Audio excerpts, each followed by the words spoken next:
సరేలేండి, ఇన్ని రోజులు ఎలాగో ఆగాం. ఈ 2 రోజులదేముంది?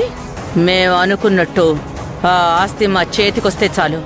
డాక్యుమెంట్స్ అన్నీ పక్కాగా మీ పేరు మీదనే ఉన్నాయి కాబట్టి ఇక వాళ్ళు ఏ కోర్టుకు వెళ్ళినా ఆస్తి మీ దగ్గర నుంచి వెనక్కి తీసుకోవడం అసంభవం.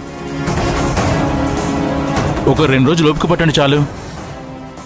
సరేనండి, చాలా సంతోషం. సరే మేడం, ఈ పేపర్లు మీ దగ్గర ఉంచండి. వస్తాను సార్.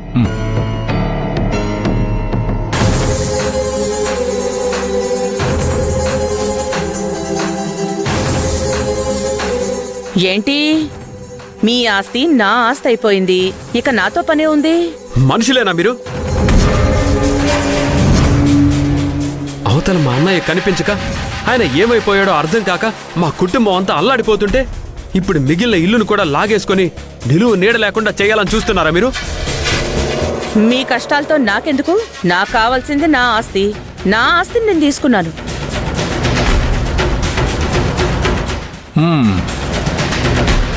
ఆ ఇల్లు మా బావగారి కష్టార్జితం. ఎంతో కష్టపడి ఇల్లు కట్టుకుని చిన్నప్పటి నుంచి ఉమ్మడిగా ఆ ఇంట్లో కలిసి బతుకుతున్నారు. నువ్వా ఇల్లు తీసుకుని ఒక్కడిని కాదు, ఇంట్లో వాళ్ళందరి జీవితాలు నాశనం చేస్తున్నావు. అంతమందిని బాధ పెట్టిన నువ్వు బాగుపడతావా? రుద్రాణి అవసరానికి ఆదుకుంటానని నమ్మించి మా అన్నయ్యకు డబ్బిచ్చి ఆస్తి కాజేయాలని చూశావు. ఆ డబ్బుకి వడ్డీల మీద వడ్డీలేసి మా అన్నయ్యను ఇబ్బంది పెట్టావు.